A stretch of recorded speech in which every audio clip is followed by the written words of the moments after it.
Hello everyone, a very warm welcome to our second class now on Race and Colonialism. Today we will have our first interview with a guest speaker, Chris de Ploeg, which I announced last week as well. He's an investigative journalist, grassroots organizer, and public speaker. And today we will interview, or I will interview him on the subject of commemoration and the politics around the Second World War and how racism and colonial narrative still play a role in this today. And specifically, we will go also more in depth into the 4th and 5th May commemoration, which is the Dutch Liberation Day commemoration. And yeah, we'll delve into this topic today. And to give some more information about Chris de Ploeg, Chris Caspar de Ploeg is an investigative journalist, grassroots organizer, also moderator. He's the author of the book Ukraine in the Crossfire. He has worked with platform Authentieke Journalistiek, and he has published in several Dutch journalistic platforms. And next to this, he's also a co-founder and member of Adales, a grassroots network for decolonization. And he recently did an elaborate investigation on the history of commemoration surrounding the Second World War through a critical and anti- and decolonial and anti-imperialist perspective. So about this article, I know it hasn't been published yet. You were in the middle of research, but I was able to read it. And I know in your second part of this essay series that you're developing, you write and you state that there is a myth surrounding the Second World War, that it has been a battle between the liberal and democratic Western countries, between this side and the racist and fascist German Empire, Nazi Empire, the Japanese forces. Can you explain why do you state that this battle between these two forces were a myth, and how is it false according to you? Thanks, Max. Thanks for having me as well, and welcome everyone. So yeah, I think there's two elements to your question, or two ways to address this myth. And the first and most obvious one, I think, is the fact that racism, like in the popular imagination, it's like you had the racist Hitler against, the progressive alliance of Churchill and Roosevelt, battling against fascism. And the kind of obvious thing is that actually Churchill and Roosevelt and in general Western powers were very, very racist. Right up until that point, and even afterwards. We'll talk about that maybe a bit later as well. For example, even Hitler himself was quite inspired by a lot of the kind of racialized science that was going on Western universities.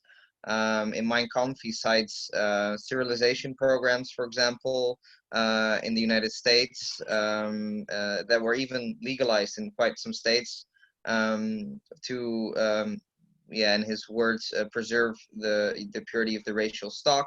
At that time, they were mostly targeting differently abled people, and obviously it had like cross-fertilization with racism, but the first things that were most acceptable was sterilizing differently able people. And you saw the same in Germany, actually.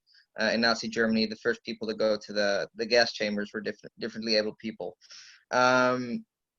But so there's that cross-fertilization. Obviously, eugenics comes from a longer history of science, things like physical anthropology, where they were taking skulls from people in Indonesia or other places and measuring them and then saying, well, these people are more inferior because maybe their skull's this or that size, or that kind of pseudoscience.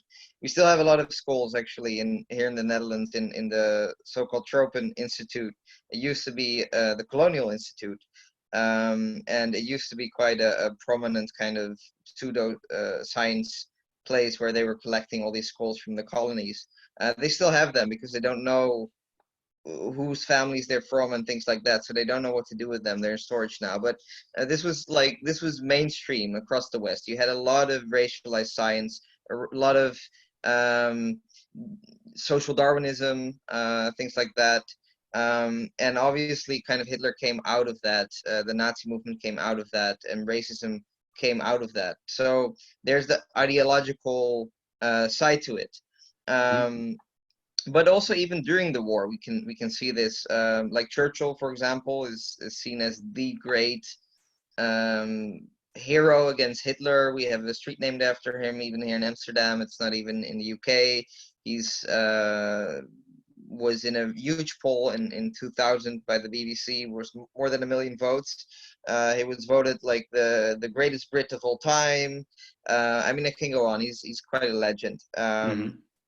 And this man, during World War II, was basically causing a huge famine in India, where, well, estimates vary, but it goes between 2 and 4 million. Yeah, you see some of the casualties there.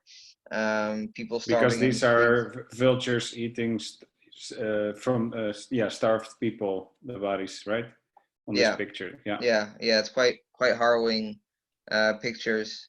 And basically this was already the so manyth, I think the 10th or the 11th famine under the British Empire in India. And while these people were starving, food was being exported still from India, like always. Food storage was sitting idle. And they were very, very much aware, actually, of the starvation. But every time that was there resistance against this? Were people speaking out against this starvation policy that they were keeping behind the food stocks and even letting it rot? Or how did maybe Churchill respond to these kind of things? Yeah, so basically every time people brought this to him, because they were very aware that people were starving, he responded with things like, "Oh, great, is Gandhi already dead?" Because obviously Gandhi is very well respected nowadays, but let's not forget he was, fighting against the British Empire non-violently, and obviously Churchill hated him. So those kinds of remarks. Even worse was at one point he said, "I hate Indian people. They are beastly people with a beastly religion. They breed like rabbits, and that's why the famine is their own fault." So that's kind of it's very, very explicitly very racist man. And quite strikingly, even within his own colonial administration, the Secretary of State, Leopold Emery, kind of remarked at some point that Churchill's worldview and Hitler's worldview were quite similar. And we see the same kind of remarks in the USA, also during the Second World War, when they were firebombing Japan, and they were basically razing every city to the ground, killing hundreds of thousands of people. And this is the fight against Japan during the end of the Second World War, right? Right. Yeah. Right. And at some point, you hear the kind of same comparisons even within U.S. policy circles, kind of policymakers worrying whether they will outdo the reputation of Hitler in war crimes. And also maybe before we go into these war crimes and other war crimes that were happening during the end, I think maybe so to conclude this question, because we're going now maybe into other elements. To conclude the answer of this question, why it was a myth that it's like a division between liberal democratic society and racist fascism, is that basically both society and institutions had institutionalized racism and a lot of commonalities, while in our public memory, one is deemed as the evil side and the other one is seen as the heroes, the saviors, standing for liberal and democratic values. So I was wondering, and then maybe we can go into the crimes committed in that period about the West, because of this dominant, let's say, public memory, collective memory that fascism was evil and racist. Germany, of course, is very ashamed of its history and is trying to make amends with it, paid the Jewish community a lot of reparations. But since the West didn't have this sense of seeing themselves as being similar like Hitler, what was the response of Western countries after, like, during this period? So they defeated the Nazis. or we will talk about who defeated the Nazis afterward as well, but the Nazi regime was defeated. But what were exactly, how did they respond to, for instance, former colonies wanting their independence? Right. So that's one of the huge consequences of the Second World War is that Europe was more or less completely ravaged, and the US sees kind of its chance to become a new superpower, and a lot of anti-colonial movements see their chance to gain independence, because in some cases they actually already de facto gained independence. Because they already beat the fascists before the British or Americans or the Dutch or the French arrived there. We see this in Vietnam, we see this in Indonesia, for example. Maybe because you say they were already defeated, because what were the different contributions if you look at the fight against Nazism? How can you say who fought whom in what proportions? Because in our memory, at least speaking from the Netherlands, we see the US and Britain as having saved us from this horrible fascism. Can you say something about who fought the Nazis the most? Yeah, so there's, I think in the Second World War you can speak of two major fronts. You had the Axis, it was Italy, Japan, and Germany, but Japan and Germany were really militarily by far the most relevant. And what we see is actually within those two fronts, the main portion of the battles were fought in the East by China and in the West by the Soviet Union. And to give you a sense of proportion, basically 6 million German casualties were fought in Eastern Europe, and about 1 million casualties coming from North Africa and Western Europe, where Europe was fighting. And actually, related to colonialism, this is very much because we see in both cases that, so China, we have this, similar figures. There's 25% of Japanese casualties were died in China. 50% of Japanese soldiers were stationed there, even at the end of the war. And at the beginning was probably far more, because what we see is that for the first half of the war, both in the East as in the West, the war was mostly fought by the Soviet Union and China. The rest came late to the show, basically. And in the case of the Soviet Union, this was even a betrayal of promises, because they promised already 1.5 years before D-Day to open a second front. But Britain was very worried about leaving North Africa exposed and kind of losing their trading routes to India and their colony, and losing power over their colonies. So that's why that took so long. Then if you talk about, just to give a sense of perspective also of the kind of loss of life, and obviously every life is very valuable and worthy in itself, but it's some sense of perspective is good to have. We're talking in China about between 15 and 20 million people who died. We're talking in the Soviet Union, estimates between 20 and 27 million. That's the majority of casualties in World War II in just those two countries.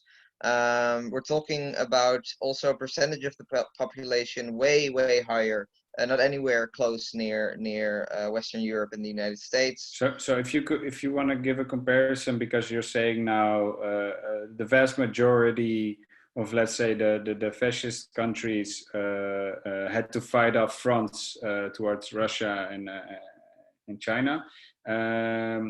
If you compare the amount of casualties that Russia and China had compared to the Western countries that we as saviors, both in terms of amount of victims, but also in terms of what percentage of armies were they fighting comparably? If you could give just a brief answer, or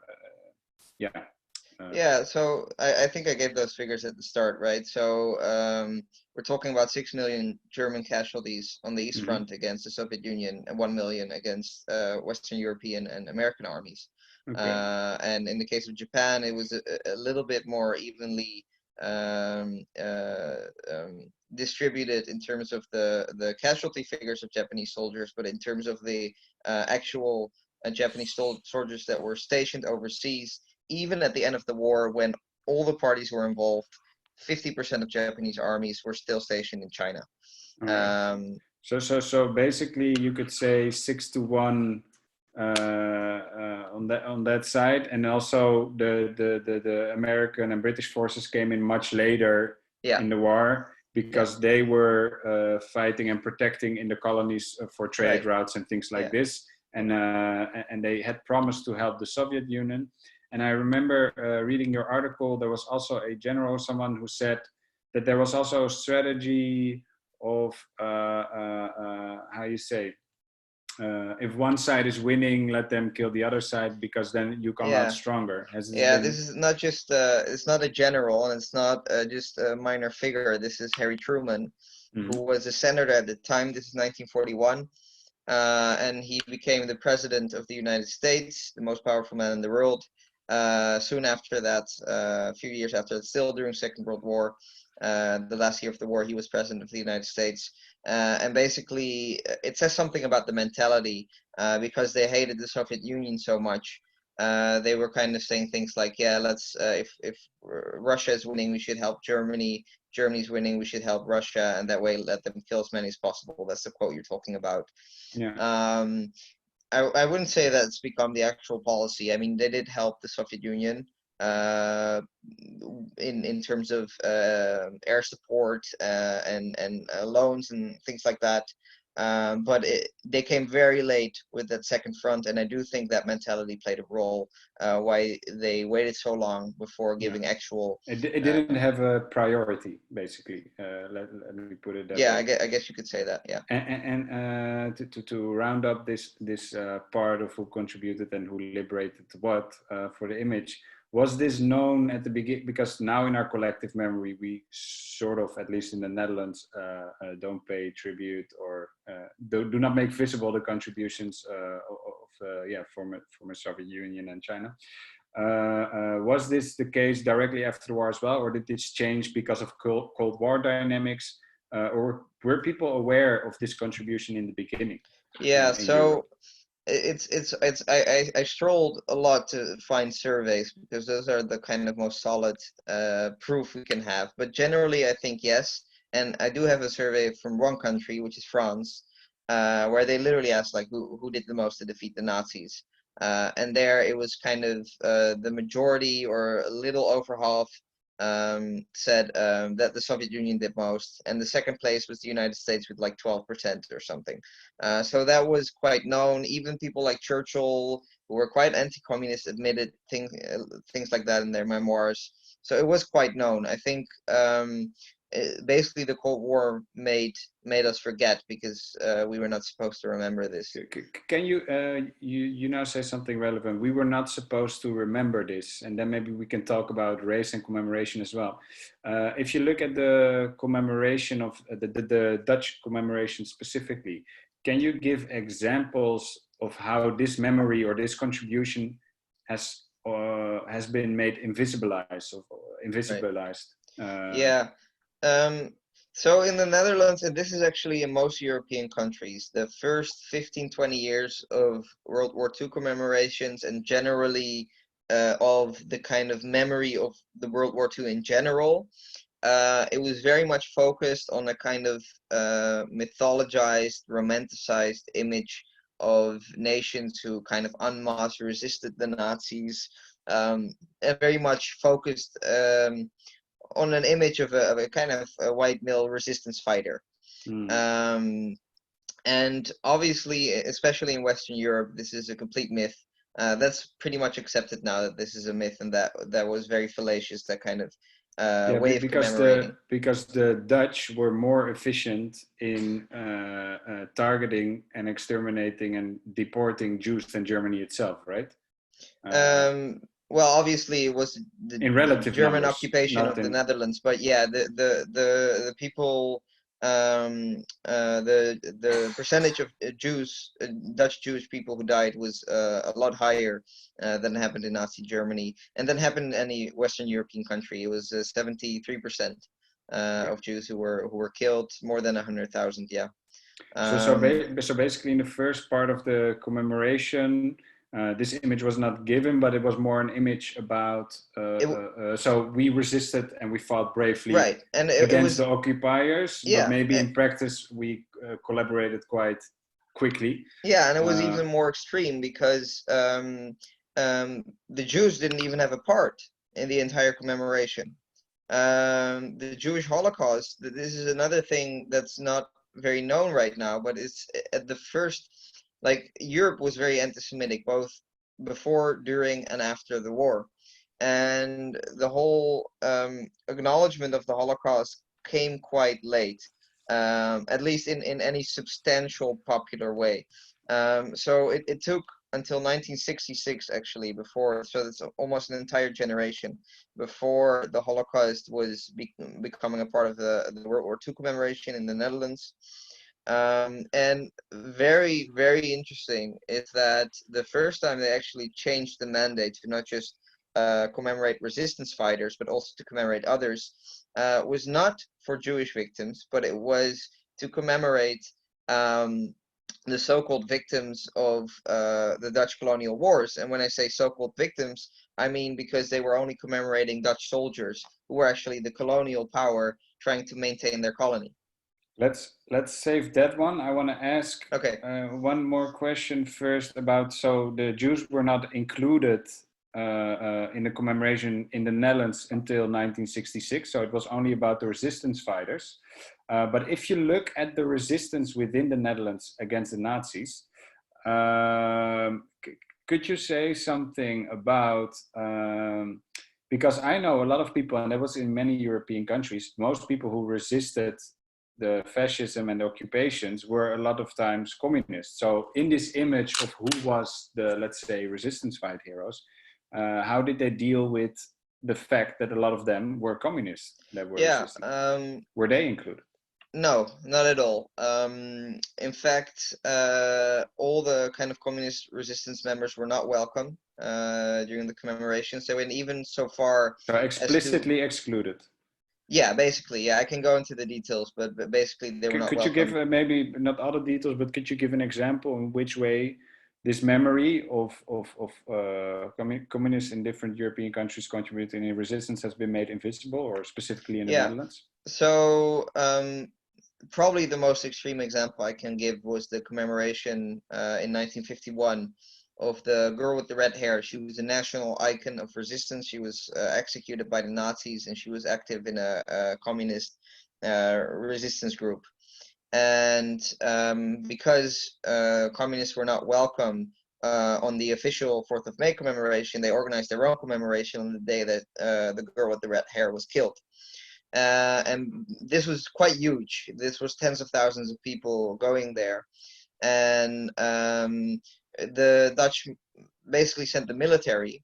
We're talking armored vehicles, machine guns, more than 100 soldiers, 200 police officers, and basically they prohibited the commemoration. They sent them home. If they didn't listen, they were prepared to shoot.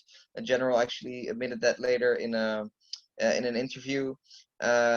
People even tried to kind of improvise in a commemoration. They wanted to go to her grave, and they had to improvise one and put the flowers on the street, and they just threw them in the trash. I mean, it was that extreme, really.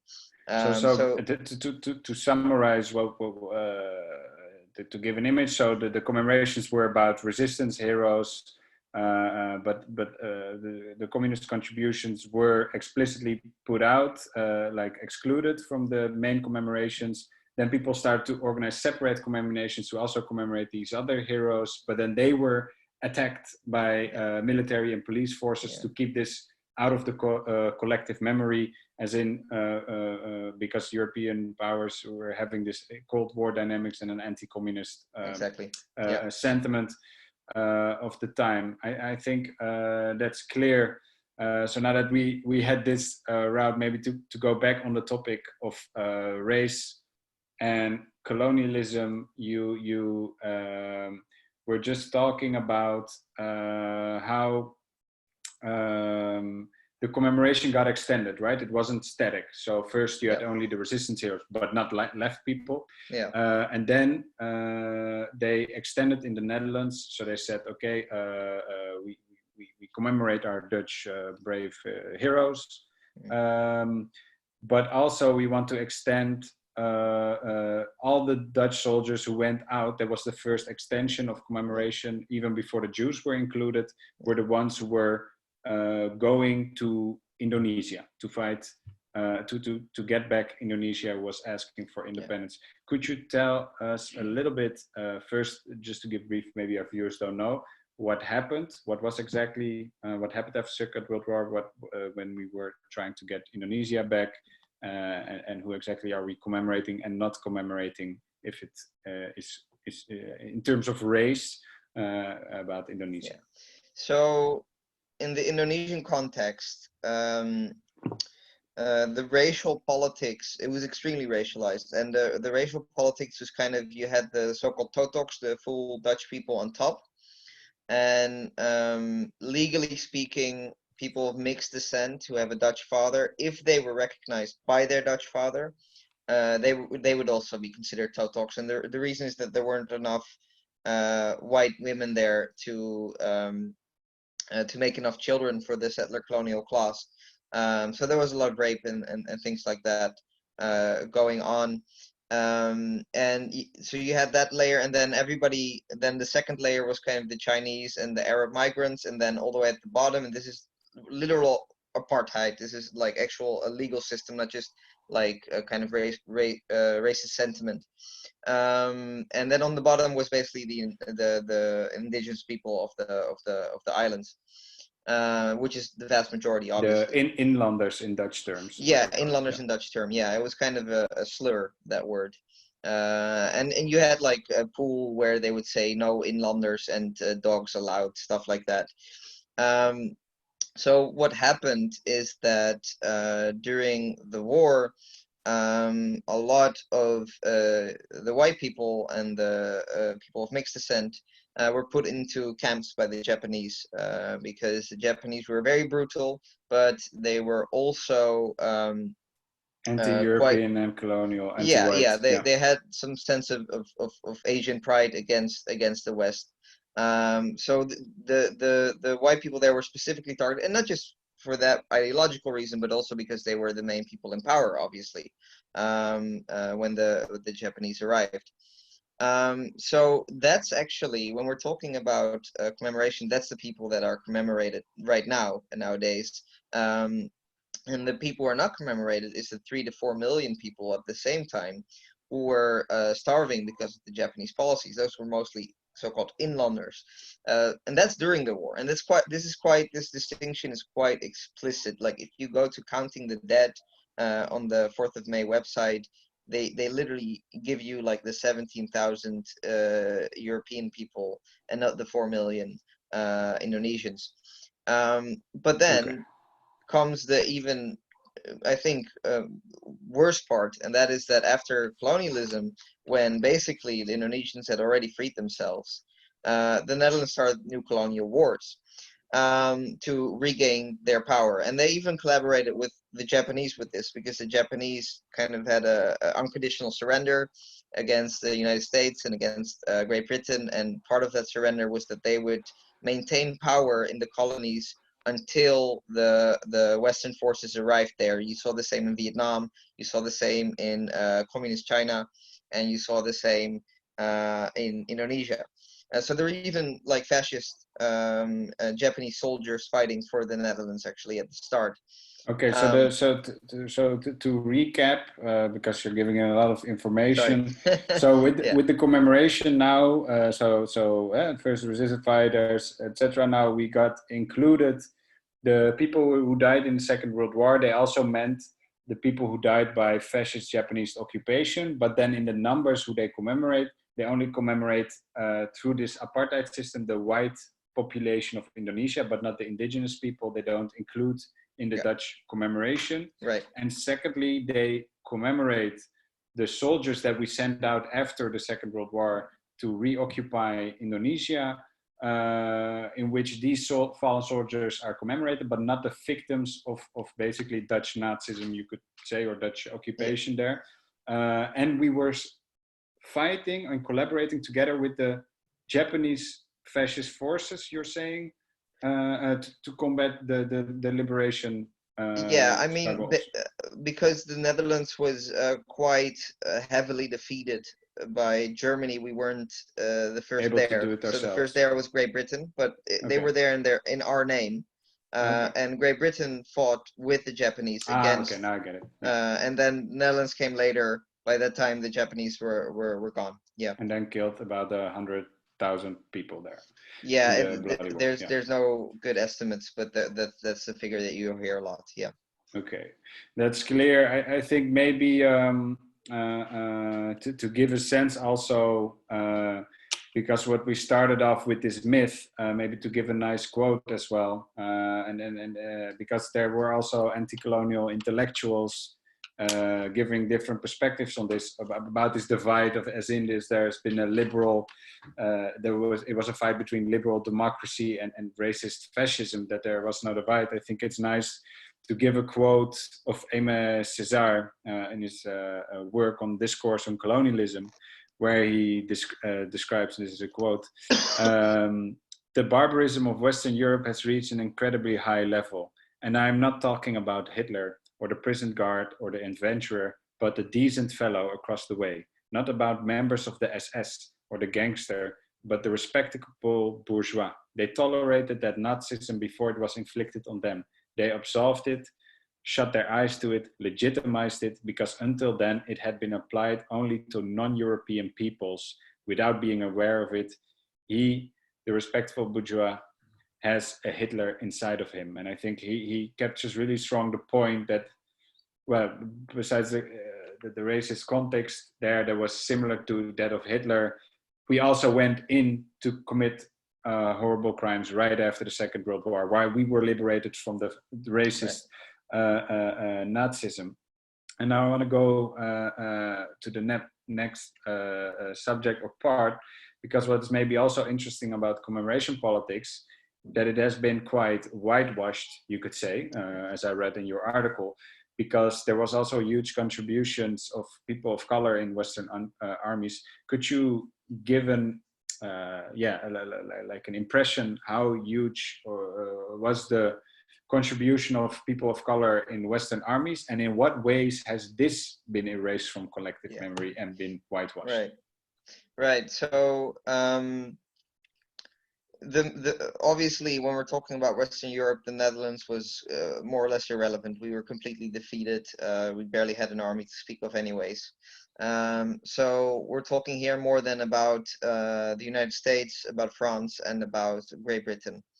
And the French army consisted, the vast majority were, the most estimates I've seen is about 60% consisted of soldiers who were recruited from the colonies. So more than half were people of color in the French army. People of color, for sure, yeah.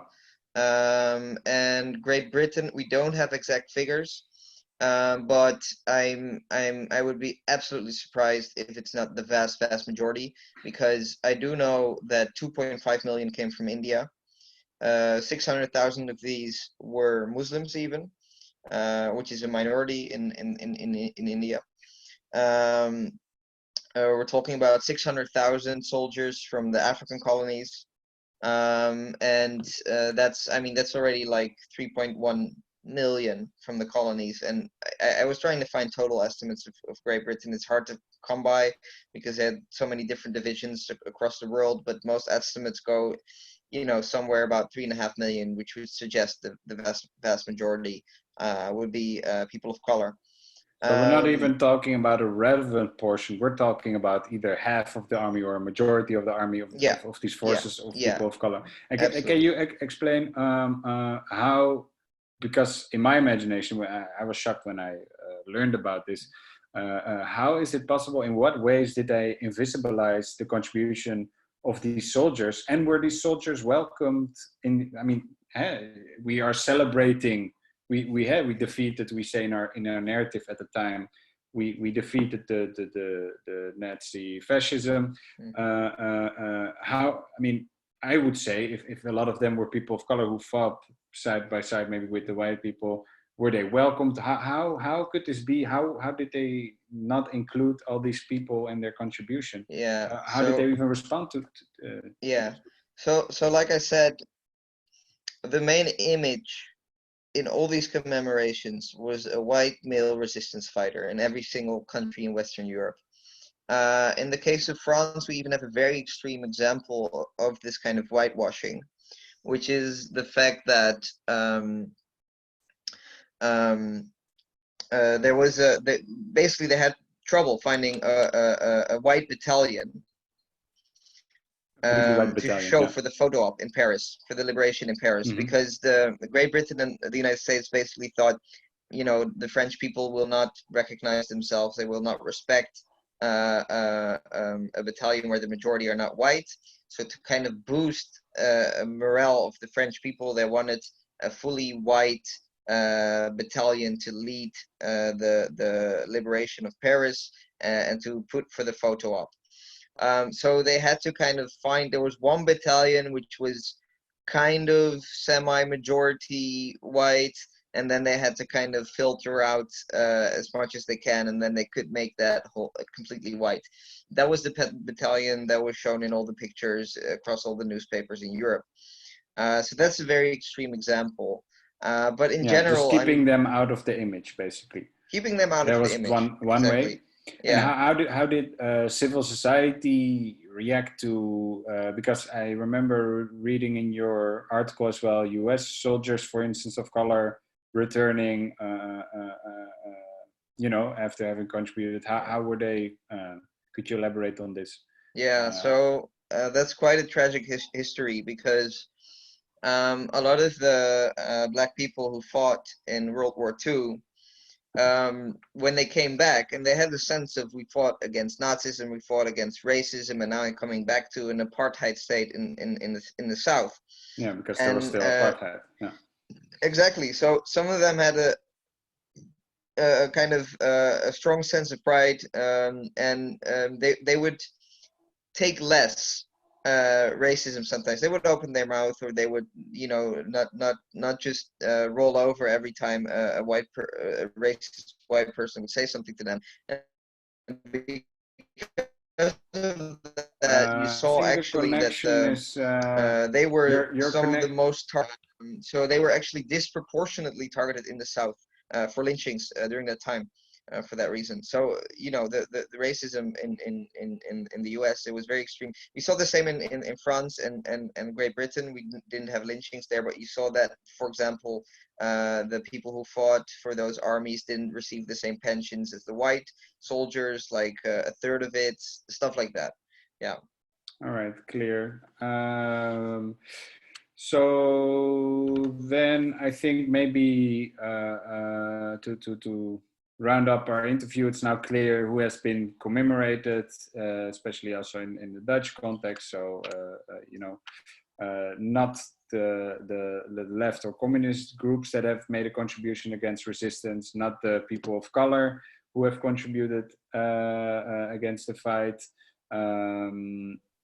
And also the way they have received racism still after having been in these armies. Could you maybe talk about your vision on what would constitute a moral and inclusive commemoration in the Netherlands? Because yeah, I mean, this is just following racist and apartheid moral standards, which I think are not part of normal ethics. Yeah, so there's kind of the obvious things that are almost astounding that they haven't changed already, which is when we're talking about the victims in Indonesia, obviously we should take account of all the victims and not just white people or mixed white people.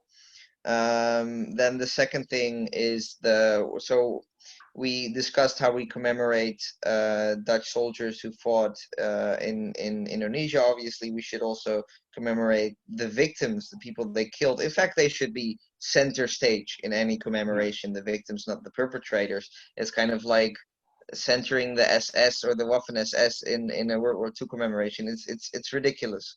But also in the case of the Netherlands, they kind of extended that, because by that time also Korea happened, where there was another kind of neocolonial war. They killed 3 million people, or some figure in that order. And they've extended it all the way till today. So the invasion of Afghanistan is there. Like every single Dutch soldier who fought abroad is commemorated, not their victims, today, and because not they're their not Dutch. victims. Okay. So so that's a very obvious kind of thing to challenge, and the victims of these wars should be center stage, I think. Or you should focus on World War II. If you want to do that, you can do that, but you cannot at any time commemorate wars and only commemorate the perpetrators. So that's the kind of very obvious part, I think. I think the second part, what is important, is that people start to learn what we exactly are commemorating. Because I think the reason why we commemorate should be that we never want to have something like this happen again. Yeah, And if never that's the again. It's the reason why, sentiment. Yeah. exactly, and if that's the reason why you commemorate, then you want to analyze the reasons why this happened, and you want to address those. And if the commemoration now is only about basically the Germans, and the Germans doing this and the Germans doing that, and you do not take into account the entire history of colonialism that fed into that, and that kind of excess that also continued after World War II, then I think we're not being serious, really. Then it still has that kind of nationalist ethos or motivation that it had from day one, where it was very explicit and blatant. But I think that undercurrent in many ways is still there. So I think that's another thing to address, that people really know what are we commemorating, where did it come from, and what can we do against it today. And do we learn something from it, so we can Exactly. say never again, instead of Exactly. perpetrating it? And I think also to show the way in Dutch politics, these lessons from the Second World War, which are about race, are not commemorated, is so visible in this nationalistic, and the nationalistic element of commemorations is, you see here in the middle are two foreign prime ministers of the Netherlands, Mark Rutte and Balkenende. They both were pride of colonial Dutch history, where one said we should go back to the VOC mentality, which was a colonial corporation, and the other one said during a sale commemoration that we should go back to the atmosphere of the golden age, referring to the wealth that was gained then. And you have all kinds of campaigns celebrating sea heroes. For children, you have theaters about the golden age. You have entire master studies set up at the universities about the golden age. So I think this pride of the golden age and development is, and this anti-colonial discourse and decolonizing, like, hey, you had the denazification period in Germany. We didn't have a decolonization period. Exactly. We started to recolonizing. Yeah. So I think that's indeed a very important element. And I forgot to, this image is graphic, so if you don't want to see it, don't look right now. But these images also show the way the colonial violence was really like, you have ISIS today, beheadings, soldiers playing this, where we beheaded people in Algeria, of the French soldiers who killed tens to hundreds of thousands of people there. Yeah, just playing with heads. And this is after World War II. After World War II, and just treating them, completely dehumanizing their victims and playing with their heads as trophies. And to the left, you see an image, for instance, with when we fought against the Japanese. It was even seen as manly if you would take body parts from Japanese victims with you as a soldier. And this was from the, I think, New York Times, or the Time magazine, a front cover of a woman, like looking at the skull of a Japanese and being pride that a male soldier brought this skull back home. So I think, this really shows also the quote of Aimé Césaire, that Europe has a Hitler inside of him, and if we commemorate, we should understand this and seeing, instead of seeing, these liberal democratic societies as much different from the Nazi regime. And I think this is something in my lecture we will discuss further as well, the different conceptions and the Eurocentric commemoration, Eurocentric notions of racism. We will talk more about this in my lecture. Chris, I would like to thank you very much for your contribution. I would give you the last chance if there's something you haven't said that you wanted to share, and otherwise we're going to wrap up.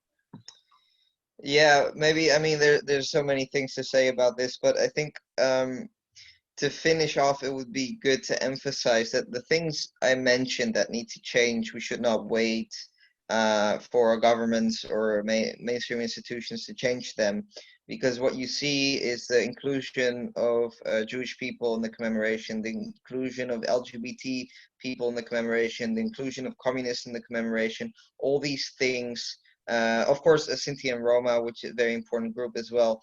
All these things came after decades of protest. People were not afraid to disturb the commemorations, to have flyers, to organize their own alternative commemorations. They've been very effective, and that's the reason why we have a kind of maybe, I mean, acceptable commemoration today. Is because these groups protested. So we've seen a little bit more of that recently. Some groups have started doing that again. I think that's very inspiring, and we should keep doing that. So that was my final note. Yes, thank you. If the Jews could have been included in our commemoration, hopefully our victims of colonialism at some point as well, if we keep fighting. Thank you, Chris, for this, and we stay in touch. All right. Goodbye. Bye-bye.